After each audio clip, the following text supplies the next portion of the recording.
అబ్బో ఇక్కడ కేజీ చీరలు కొంటే అర కేజీ చీరలు ఫ్రీ అంట. మంగళ్య షాపింగ్ మాల్, కేజీల్లో సేల్, టన్నుల్లో ఆనందం. చిరంజీవిపై వచ్చిన నకిలీ వార్తల్ని టీం మెగాస్టార్ ఖండించింది. మెగాస్టార్ చిరంజీవి ఆంధ్రప్రదేశ్ అధికారిక బ్రాండ్ అంబాసిడర్ అవుతున్నారంటూ వచ్చిన వార్తలు కేవలం వదంతులే అని టీం పేర్కొంది. వీటిని నమ్మొద్దని, వ్యాప్తి చేయొద్దంటూ టీం మెగాస్టార్ మీడియా ప్రకటన విడుదల చేసింది.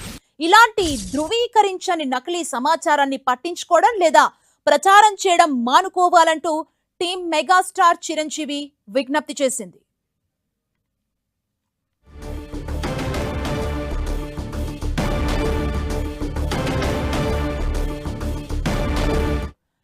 చిరంజీవిపై వచ్చిన నకిలీ వార్తలను టీం మెగాస్టార్ ఖండించింది. ఇదే అంశానికి సంబంధించి మరింత సమాచారం మా ప్రతినిధి వెంకట్ మనకు అందిస్తారు. వెంకట్, అసలు ఈ రూమర్ ఎలా బయటకు వచ్చింది? ఒక వైపు అయితే టీం మెగాస్టార్ టీం దీన్ని ఖండించింది. అసలు ఏం జరిగింది ఈ రూమర్ వెనుక? అంటే గత కొన్ని రోజుల నుంచి కూడా మెగాస్టార్ చిరంజీవి ఏపీ ప్రభుత్వంలో కొద్దిగా కీలకంగా వ్యవహరించబోతున్నట్టుగా కొంత అంటే సోషల్ మీడియాలో బాగా కూడా ప్రచారం జరుగుతున్న పరిస్థితి అని చెప్పవచ్చు. ఎందుకంటే ఏపీ ప్రభుత్వం చేస్తున్నటువంటి సంక్షేమ కార్యక్రమాలు ఏదైతే ఉన్నాయో వాటిని అన్నిటిని కూడా ఇంకా ప్రజల దృష్టికి తీసుకెళ్ళడానికి ఒక అంబాసిడర్ గా ఉండాల్సిన పరిస్థితి ఉన్నట్టుగా దానికి మెగాస్టార్ చిరంజీవిని నియమిస్తున్నట్టుగా ప్రచారం చేయడం జరిగింది. ఎందుకంటే గతంలో వైఎస్ రాజశేఖర రెడ్డి గతంలో సీఎంగా ఉన్నప్పుడు అప్పుడు ఉమ్మడి ఆంధ్రప్రదేశ్ అప్పుడు ఆ టైంలో నాగార్జున కూడా అంబాసిడర్ గా చేయడం జరిగింది. అందులో అలాగనే ఈసారి కూడా ఇప్పుడు ఏదైతే ఏపీ ప్రభుత్వం కూడా మెగాస్టార్ చిరంజీవికి ఒక కీలకమైనటువంటి బాధ్యతగా క్యాబినెట్ ర్యాంకుతో కలిపి ఆయనకు ఈ పదవి ఇవ్వబోతున్నట్టుగా గత కొన్ని రోజుల నుంచి కూడా వివిధ సోషల్ మీడియాలో బాగా స్ప్రెడ్ అవుతున్న పరిస్థితి అని చెప్పవచ్చు.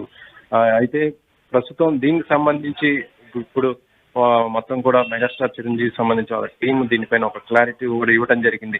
మెగాస్టార్ చిరంజీవి ఎటువంటి బాధ్యతలు కూడా తీసుకోవట్లేదని, అదంతా కూడా అవాస్తవని, ఫేక్ న్యూస్ అని, దీనిని స్ప్రెడ్ చేయొద్దని, దాంతోపాటు ఎవరు కూడా నమ్మొద్దంటూ కూడా వాళ్ళు ఒక స్టేట్మెంట్ కూడా ఇవ్వడం జరిగింది. ఎందుకంటే ప్రస్తుతం కూటమి ప్రభుత్వంలో ఇటు అంటే అక్కడ జనసేన అంటే ఇటు మెగాస్టార్ చిరంజీవి తమ్ముడు అయినటువంటి పవన్ కళ్యాణ్ కూడా ఏపీ డిప్యూటీ సీఎం గా ఉండటము, దాంతోపాటు ఇటు నాగబాబు కూడా ఎమ్మెల్సీగా ఉండటం కూడా జరిగింది. కాబట్టి ఇప్పుడు చిరంజీవిని కూడా ఏపీకి దీంట్లో కీలకమైన ఒక బాధ్యతగా పదవి ఇస్తే బాగుంటుంది అన్నట్టుగా చర్చ జరిగినట్టుగా దానికి ఏపీ అంబాసిడర్ గా ప్రభుత్వ కార్యక్రమాలను మొత్తం కూడా ప్రచారం వాటికి చేయడానికి కూడా చిరంజీవి అయితే ఆయన స్టామినా అయితే చాలా బాగా ఉపయోగపడుతున్నట్టుగా ప్రచారం జరిగింది. అయితే దీనిపైన మొత్తం కూడా ఇటు మెగాస్టార్ టీమ్ మొత్తం కూడా క్లారిటీ ఇవ్వడం జరిగింది. ఇదంతా కూడా ఫేక్ న్యూస్ అని, ఇలాంటి న్యూస్ నమ్మొద్దని కూడా దీన్ని ప్రచారం చేయడం కూడా ఆపాలని కూడా ఆయన వాళ్ళ టీం మొత్తం కూడా సోషల్ మీడియాకి కూడా విజ్ఞప్తి చేయడం, మీడియా కూడా విజ్ఞప్తి చేయడం జరిగింది. సో ప్రస్తుతం అయితే మెగాస్టార్ చిరంజీవికి పైన ఏదైతే న్యూస్ వస్తుందో అదంతా కూడా ఒక ఫేక్ న్యూస్ గానే పరిగణించాలి సుమా. Okay, thank you Venkat.